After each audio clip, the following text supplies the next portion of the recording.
So, questions are, who am I?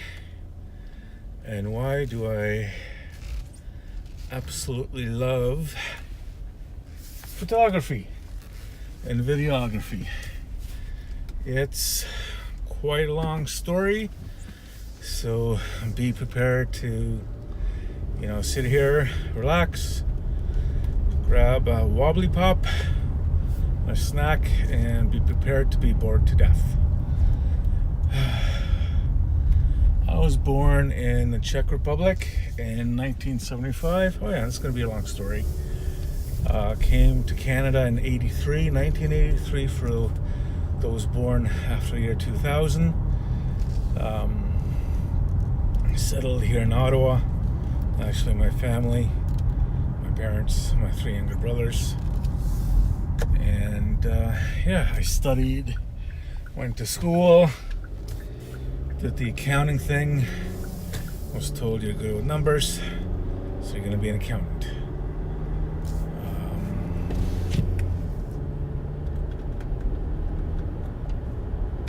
Sorry, AC has to come on.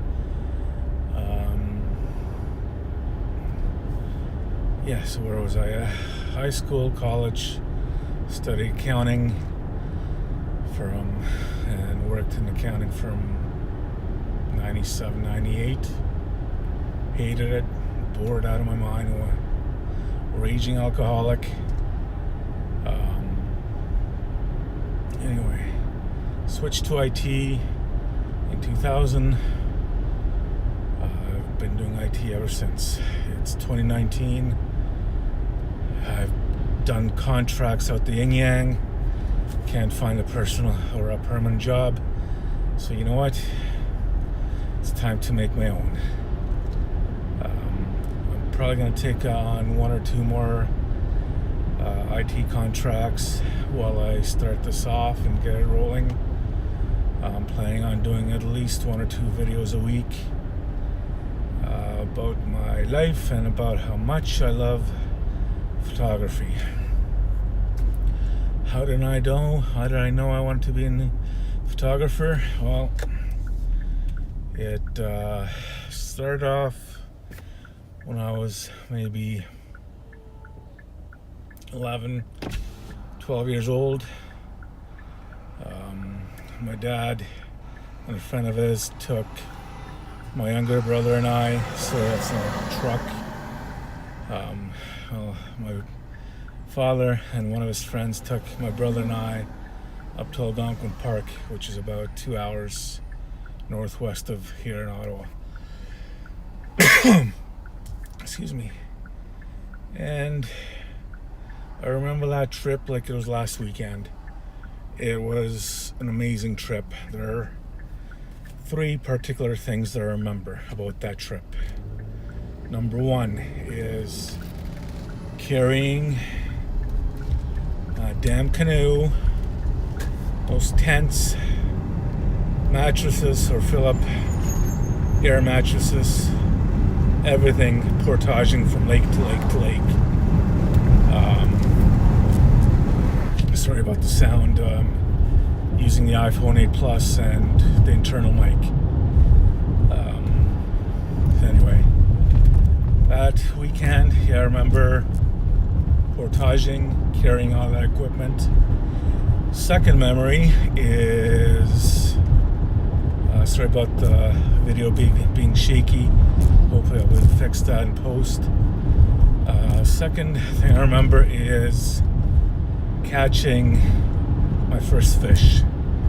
It was I remember everything. It was a big mouth bass. I don't know why. I know I caught it on a Saturday.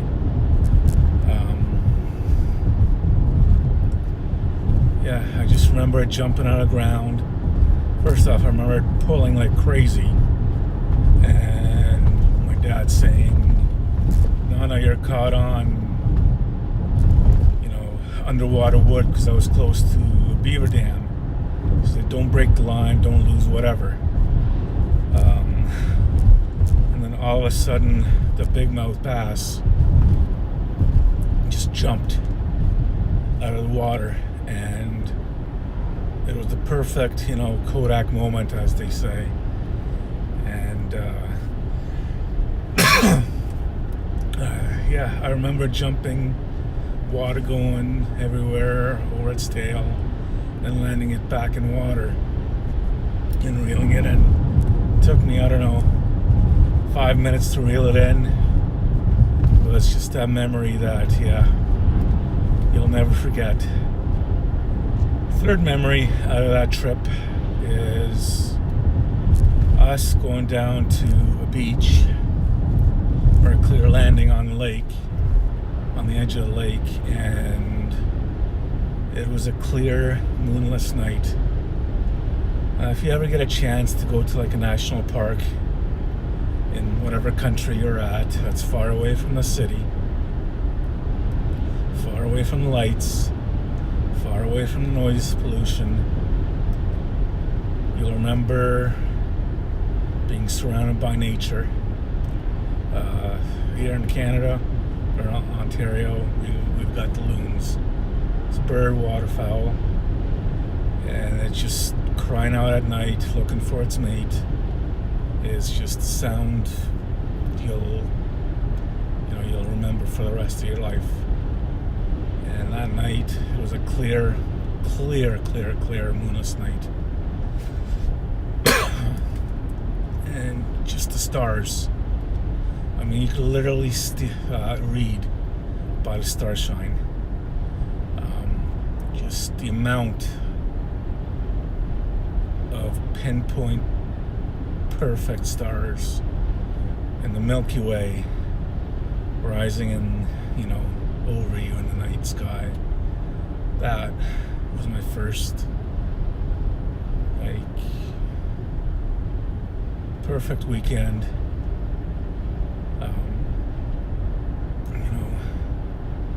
And that actually got me hooked into one of my other hobbies, which photography shares a lot with, and that's astronomy.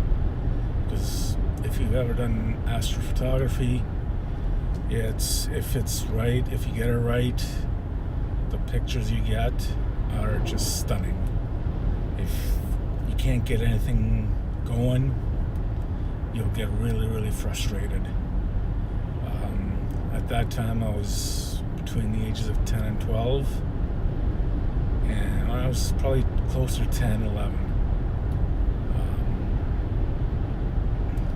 And since then, I've been interested in astronomy, astrophotography, and photography at that point somewhat. I remember it was in 86, 87, one of the comets, I think it was Hale-Bopp, that flew past the Earth. And I remember going outside. I had an old Minolta camera. Excuse me. It still shot film. There was no digital back then. I remember my dad and I going to Sears, picking up that Minolta camera, and me photographing that Hale-Bopp comet. I think it was the Hale-Bopp. Don't quote me on it, but it was a comet. I remember leaning up on a car because I didn't have a tripod back then. I leaned up, I think, 20, 30 seconds or however long it was, and I don't think I ever developed a film. That was my first experience with photography and astrophotography. Second experience was in 97. I went back to the Czech Republic for the first time with my mom and one of my brothers. And I remember taking architecture photography and pictures of the bridges and cityscapes, landscapes. Loved it. That was my second. I kind of gave it up for a couple of years, from probably 98 to 2003, 2004, when I actually joined an astronomy group here in Ottawa. bought my first telescope. I had a small little point and shoot Canon camera. It was a 5 megapixel digital camera. Yeah, I remember going down to Toronto with it, doing photography. I went down to Toronto for work in 2006. Did my first nightscape there out of my hotel room. Still remember that. And about 2008, I was with my girlfriend, and that's when it the photography bug really bit.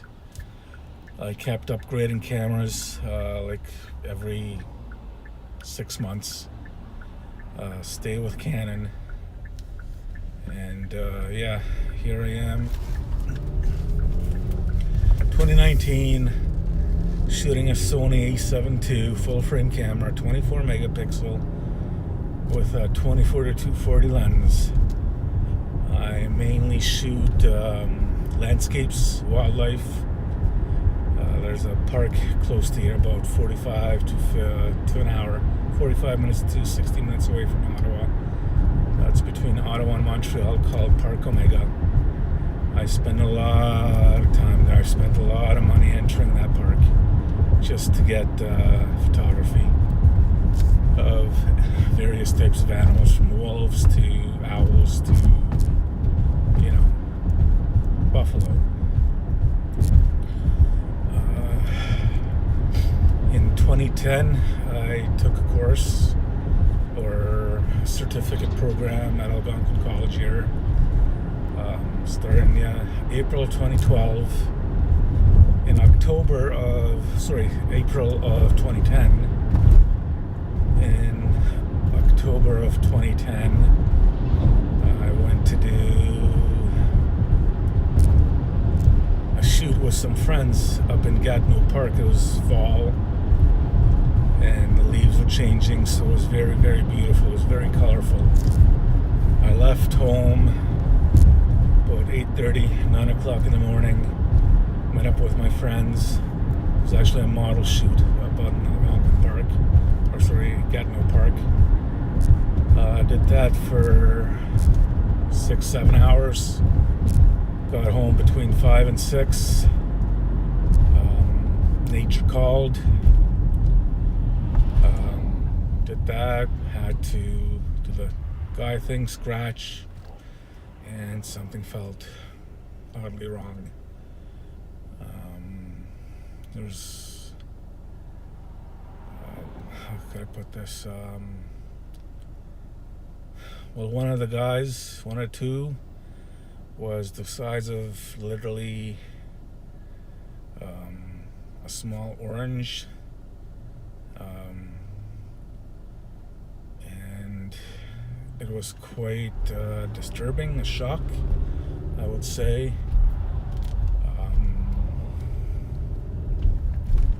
So I did my research as to what it could be. It was either fluid, an infection, or cancer. Lucky for me, it was the latter of the three. This time, in 2009, my wife, or ex-wife now, at the time bought a house, and it was a bit scary to say, being a newlywed, bought a house, and now I have cancer. I think the only thing that got me through everything was now my ex-wife and photography. Now that I'm not married, I'm dating another girl, I can say that I think photography pulled me through the bad time. I think it's the only thing that kept me going.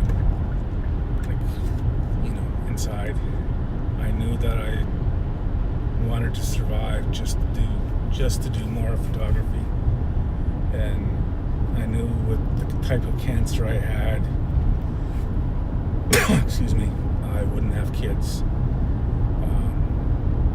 At that time, IVF was $10,000 here in Ontario. Go. If it didn't go, you just wasted 10 grand and looking for more. And second round, another 10,000. That episode, it's still hard to talk about, I find. Just because it's such a personal matter, so you probably won't hear me talk about it all that much.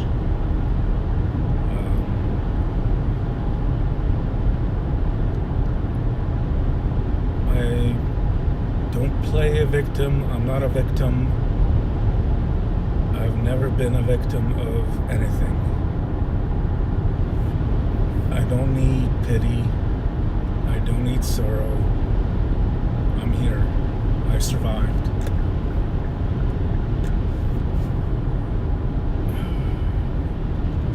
The only thing, I'm not looking for donations. I'm not looking for free money. I'd rather people, if someone chooses to support me in any way, is to go to my website and buy a photo. You don't have to. I'm not looking for it. I'm not looking for sympathy. I'm not looking for whatever.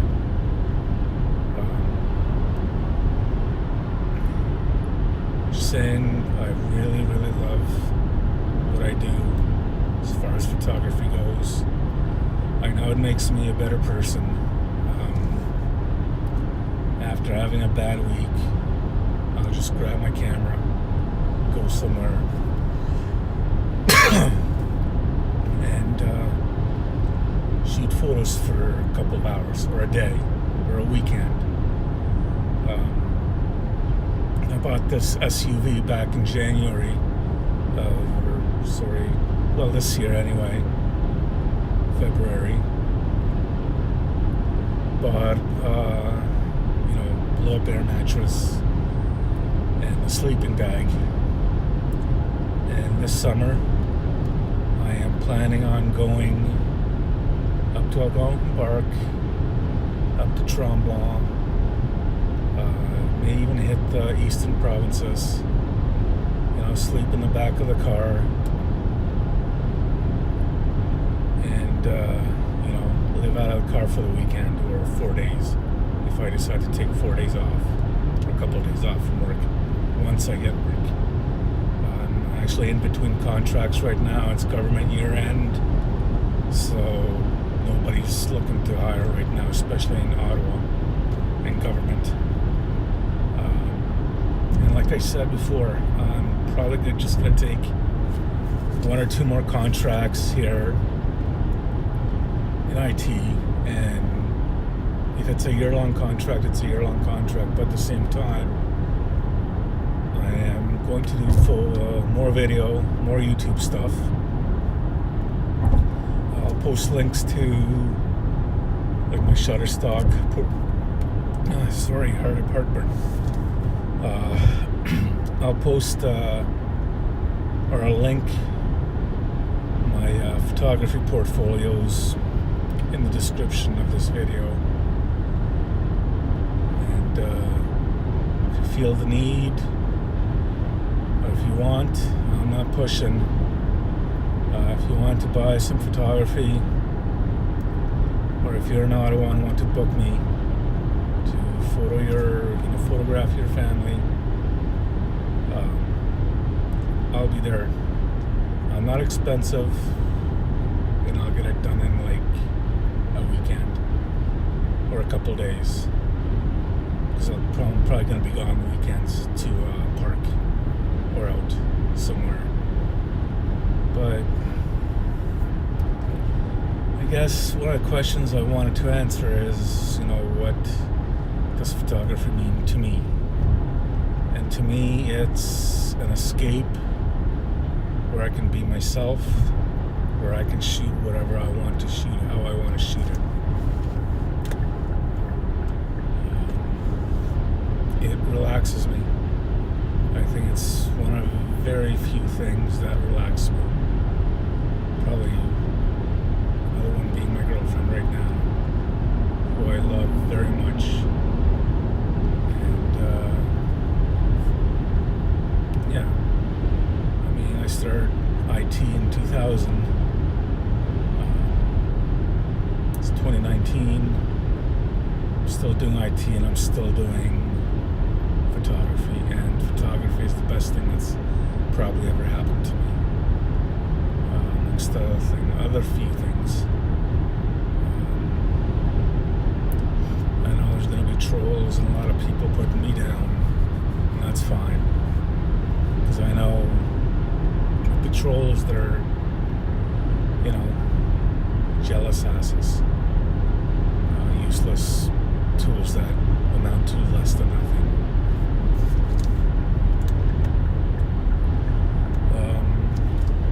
Currently, right now I'm using my iPhone because I don't want to use my camera to do this.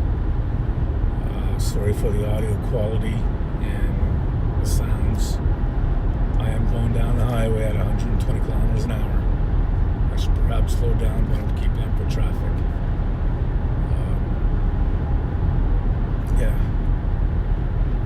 Photography, it's a nice escape for me. If I can get away from work or the apartment for a few hours or the weekend with my girlfriend, it'd be great. It's a total relaxation event for me.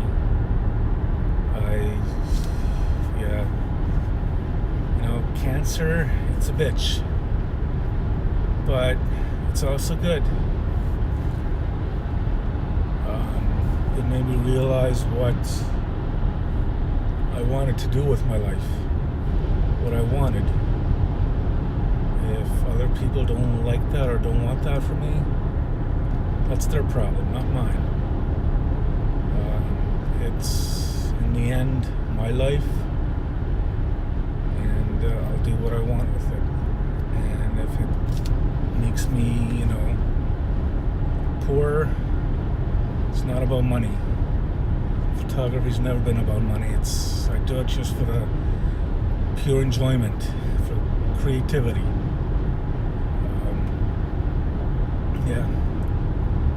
I've always done highly technical, analytical things, computers or accounting. Excuse me. But photography allows me to be who I really want to be. There are 3 guys on YouTube that I watch on a regular basis.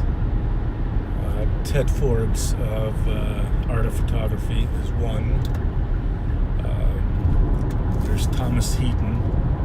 He does excellent landscape photography. And there's Brendan Vanson. I'm sorry if I don't recognize or if I ruin your name. He's Canadian, so am I. So I don't know. We'll see. Yeah, those are the only 3 guys that I watch on YouTube. There's probably 1 or 2 other guys that I watch every now and then, but not as much as I watch these 3 guys. Yeah, you got your big YouTube channels, but who watches those guys? They're pretty much all the same to me.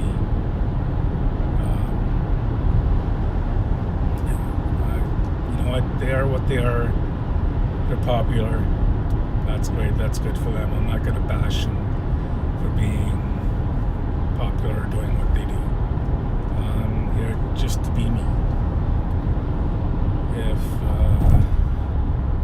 you like me, you like me. If you don't, click off the channel. Click off the video. It's, in the end, you don't have to watch me. If you do, that's great. If you don't,